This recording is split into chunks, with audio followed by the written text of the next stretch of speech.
All right, so we got the Dead by Daylight developer update for March 2025. I'm a little bit late to this, but we're just going to go over what I think are the most important things first. So, mending, they basically made it faster 10 seconds instead of 12, 6 with a teammate instead of 8, right? We get a killer update to the Legion. Now, I was just saying in my 2v8 tier list video that Legion is one of the weakest killers in the game, and he is. So they actually buffed him up. So first up, we got decreased fatigue time to 2.5 seconds was 3.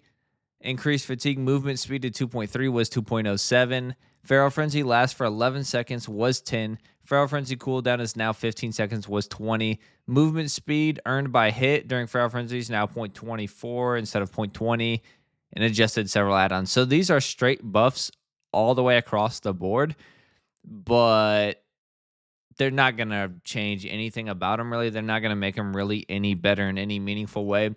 The problem with Legion is never the fact that he can injure people. Like, of course, he can injure people with Feral Frenzy. It's very easy. The problem is securing the down. He's just an M1 killer. He has no power after injuring somebody. You know, I'm playing Huntress. I hit somebody with a hatchet, my power, and then they're injured, and I hit them with another hatchet, and they go down.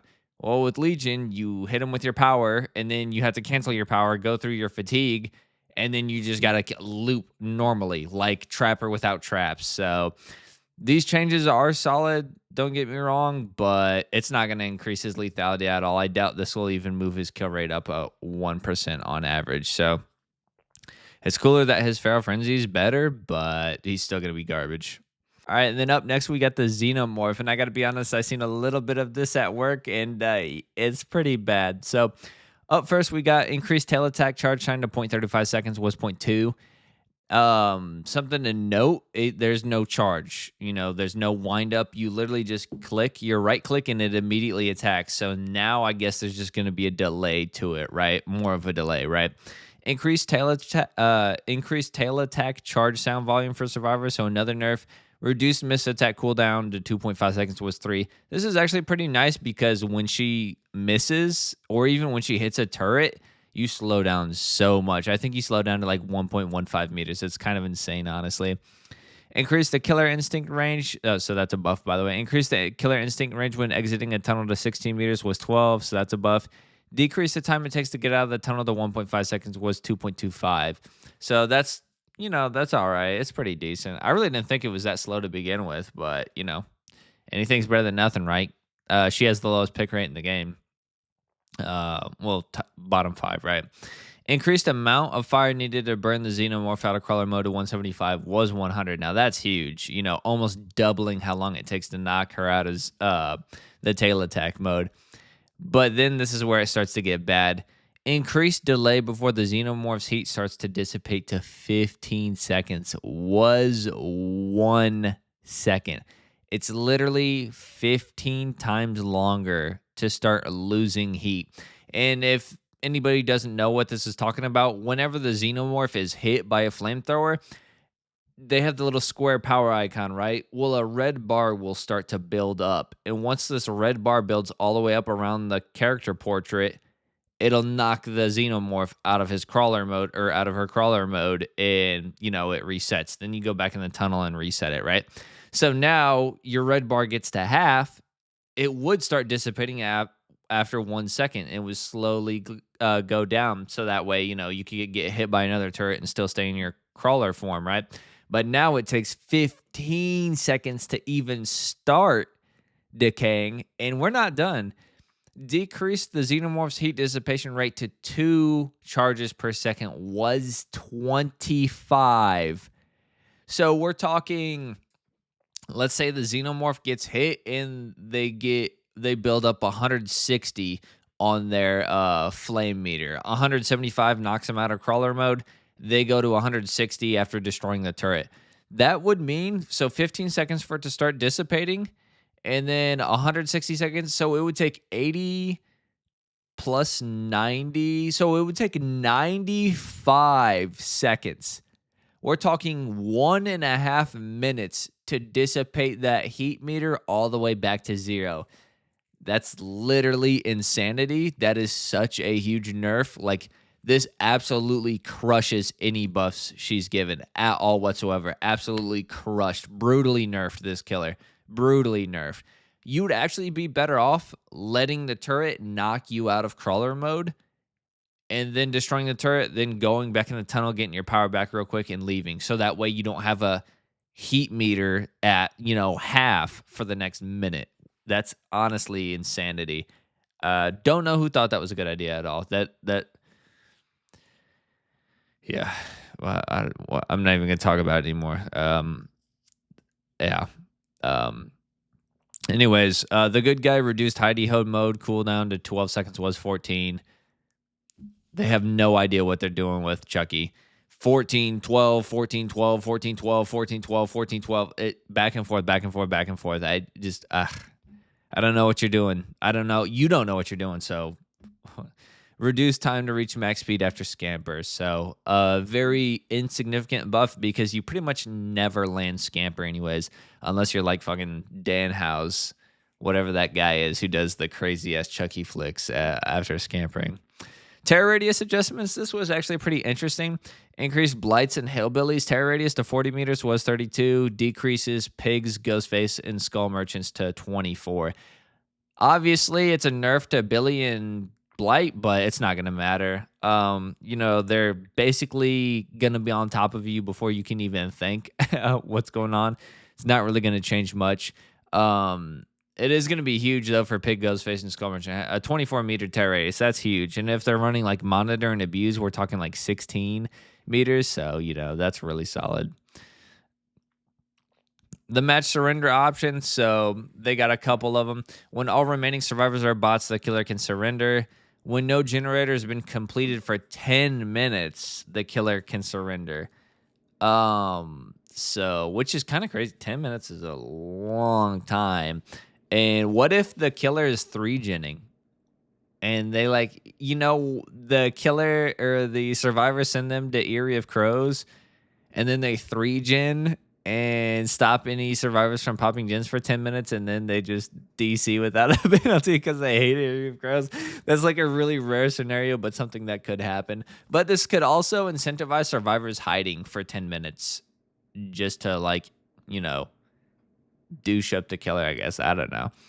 We'll see. When all other survivors are bots, the survivor can surrender with that. Okay, so if there's 3... Okay. So if there's 3 survivors that are bots and you're a survivor who's the only one that's not a bot, you can surrender, actually. That's kind of cool. When all survivors are in the dying state, the survivor can surrender without a disconnection penalty. And I've seen this in a comment section, but somebody was saying that everybody hates Legion, right? A lot of people hate Legion for whatever reason. The survivors can just not mend their deep wound, and they could all just slug themselves and then end the game, which would be really funny but really sad, honestly. Oh, we're getting a new Eyrie of Crows map, expands the Forsaken Boneyard realm with the shack focus map, updated the existing tiles to improve navigation.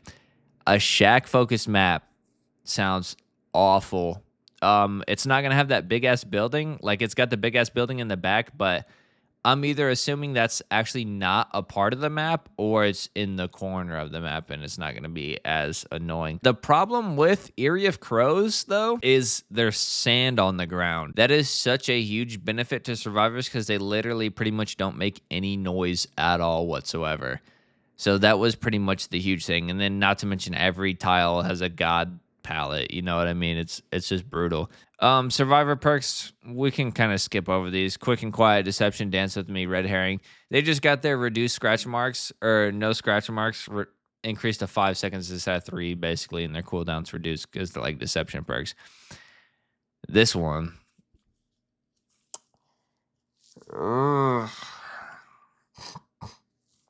Now, look. Some killers are probably going to hate me for this, but I think Knockout needed to go, honestly. It's a very awful and impressive perk to go against in solo queue. Even when I played with my Swift, it was fucking... we still struggled like crazy to make anything happen. I mean, is that a skill issue on our part? Probably, but I just think... I just like new perks Knockout is never a perk I'd ever use, honestly. So I like new perks, but this shit is just when a survivor drops a pallet. This shit is complicated. All right, it's got a lot going on. When a survivor drops a pallet, if they move 6 meters away from it within 6 seconds, they gain 5% hindered for 5 seconds. Dude, what? I can't. I literally, I'm stun locked. I can't even. Why is this shit so complicated? So they drop a pallet.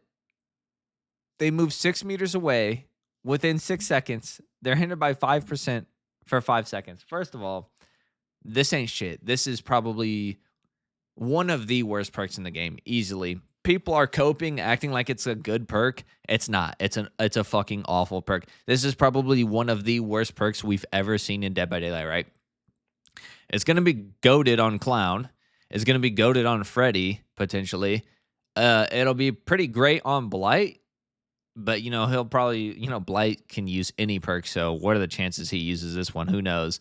And it'll be solid on Nurse. Everybody else, it ain't going to do shit. 5% hindrance for 5 seconds. Look, they're being way too stingy with their haste and hindrance. So I think we just need to get rid of that concept pretty much entirely. Because just like with Huntress's belts, 3% for 5 seconds? Like, give me a fucking break. 3% for 5 seconds. Well, this ain't doing shit. Nobody ever is going to use this perk, Knockout, and be like, Knockout got me the down. Knockout got me the injury. Nobody. Not a single person. Maybe Clowns and Freddy's. That's pretty much it. Every other killer, there's never going to be a single time where Knockout secures a down. The shit's just not going to happen. Just like what Huntress's belts. There's never been a single person on the history of this earth, on this planet, since those add-ons have dropped, where they said, yes, the fucking infantry belt got me the down. No. That 3% for 5 seconds is not making any difference at all whatsoever. I could literally come up with 3 better versions of this perk right now. The survivor is, anytime a survivor drops a pallet, they're hindered by 5% for 5 seconds. Boom. Immediately done. Or how about whenever a survivor drops a pallet and they fast vault a pallet that they just dropped within 10 seconds or maybe 6 seconds, the pallet breaks.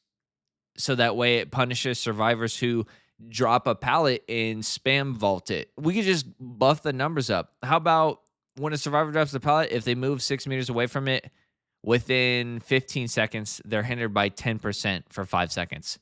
I mean, shit, that would be better. Like, what? Then we got Alien Instinct. Increased aura reveal duration to 8 seconds was 5 seconds. Increased oblivious duration to 60 seconds was 20. This is a lot better. Alien Instinct is the Xenomorph perk where whenever you hook a survivor, it'll show you the aura of the survivor who's furthest away, who's also injured. So it's an 8-second aura read. Now they're oblivious for 20 seconds or 60 seconds, which is nice because, you would see their aura and then you'd move to them. But if they're halfway across the map, by the time you got there, they'd hear your terror radius anyways. They'll actually be oblivious and won't hear your terror radius by the time you get there. But it still pops up Alien Instincts. So, So yeah, that does it. I'm definitely worried about a lot of things when it comes to this game. But yeah, thanks for watching. Like, comment, subscribe, do all that good stuff. I'll see you guys in the next one.